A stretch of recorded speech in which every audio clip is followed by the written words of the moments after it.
Lesson number 7. The primary difference between a rich person and a poor person is how they manage fear. अभी तक के 6 chapters अगर आपने अच्छे तरीके से अपने दिमाग में बिठा लिए तो आप अपने आप को फिनेंशियली लिटरेट कंसिडर कर सकते हो। पर क्या आपको पता है फिनेंशियली लिटरेट होने के बावजूद भी कई सारे लोग अपने कैश फ्लो को बढ़ा नहीं पाते हैं एंड स्टिल मिडिल क्लास या पुअर बन के रह जाते हैं।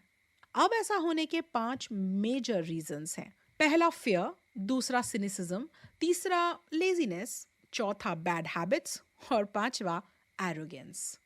First, overcoming fear. मैं कभी ऐसे लोगों से नहीं मिला जो पैसे खोना पसंद करते हैं। उसी तरह मैं कभी ऐसे रिच इंसान से नहीं मिला जिसने कभी पैसे नहीं खोए। पैसे खोने का डरना सबको होता है। रिच, मिडिल और पुअर क्लास एक ही कैटेगरी के लोग पैसा खोने से डरते हैं। पर यहाँ पर मेजर प्रॉब्लम डरना नहीं है, यहाँ पर तो फियर को हैंडल कैसे करना है, ये मेजर प्रॉब्लम है।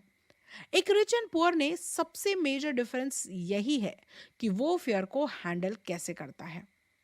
मेरे रिच डैड कहते हैं कि अगर आपको फेलियर से कुछ ज़्यादा ही डर लगता है तो start early, may be 16, and इसके रिटर्न में आप 60 साल की उम्र तक रिच बनी जाओगे।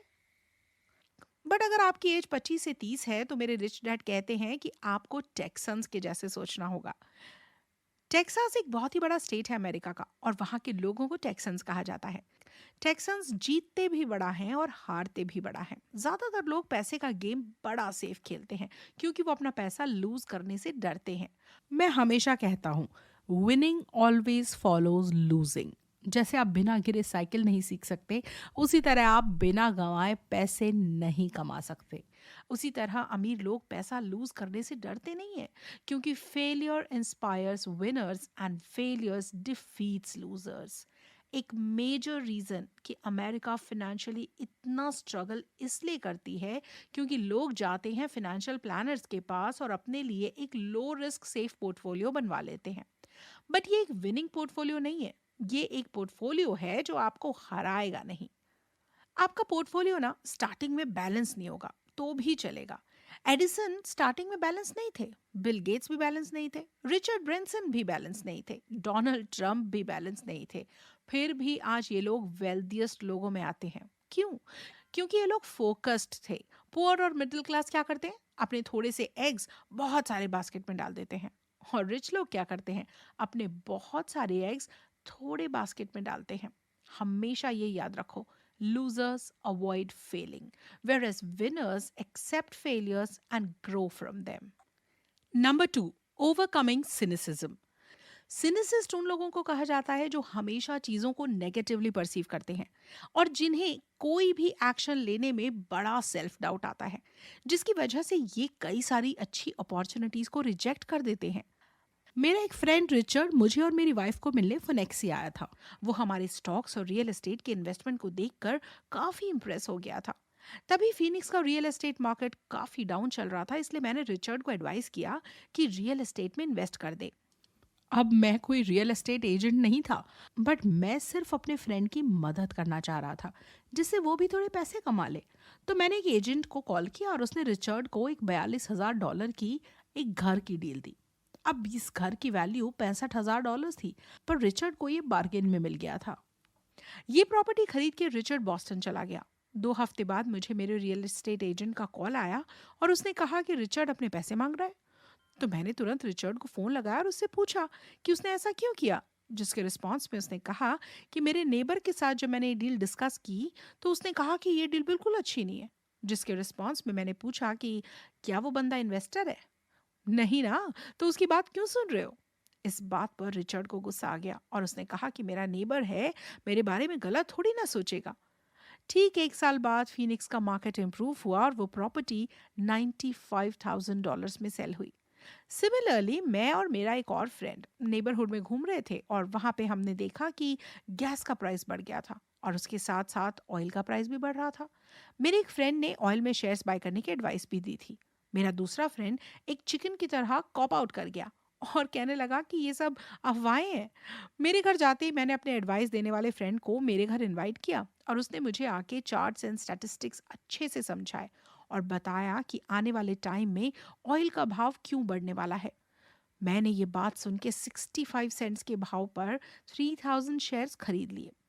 3 महीने बाद मैं अपने फ्रेंड के साथ फिर से गैस स्टोर गया और गैस का प्राइस ऊपर चला गया था और उसी के साथ ऑयल का प्राइस भी 15% से बढ़ गया था। जो शेयर्स मैंने 65 सेंट्स में खरीदे थे, आज पर शेयर की वैल्यू $3 हो गई थी।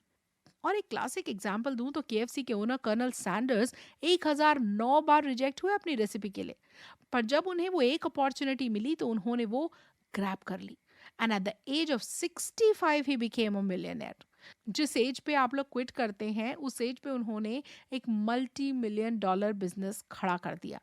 Cynics criticize and winners analyze. तीसरा है लेजीनेस। बिजी लोग जो होते हैं ना, वो मोस्टली लेजी होते हैं।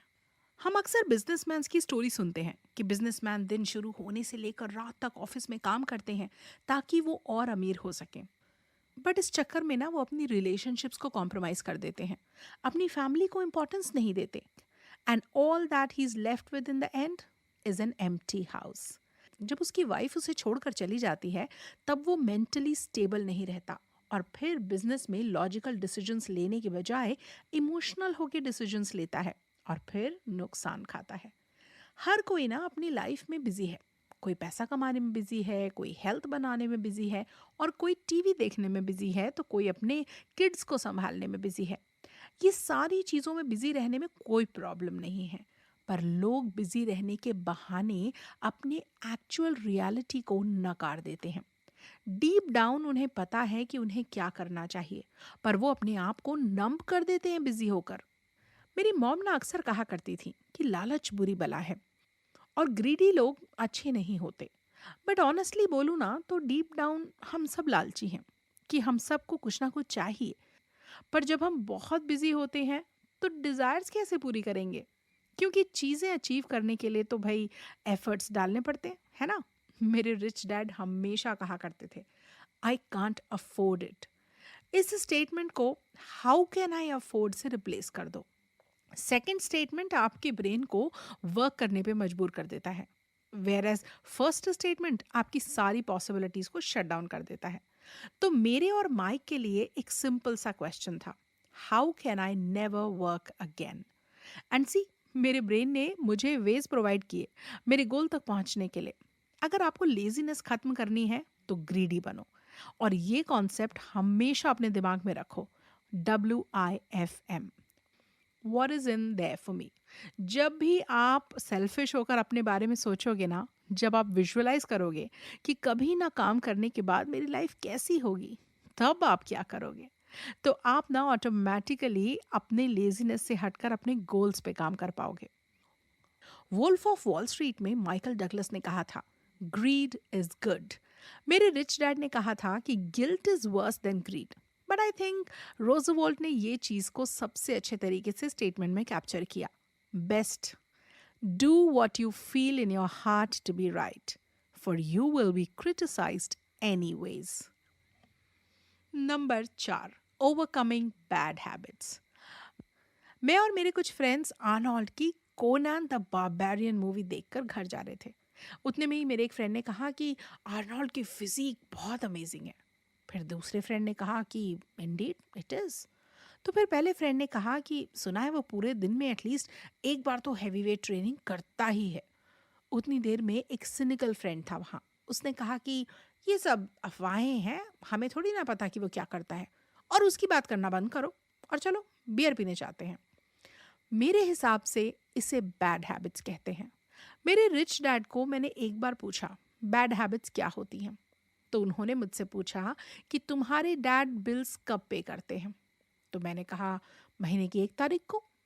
तो रिच डैड ने कहा कि और महीने के एंड में तुम्हारे डैड के पास कितने पैसे बचते हैं? तो मैंने कहा कि बहुत थोड़े से पैसे। देखो, इसे बैड हैबिट कहते हैं। मैंने उनसे शौक में आके पूछा कि ये कैसे हो सकता है?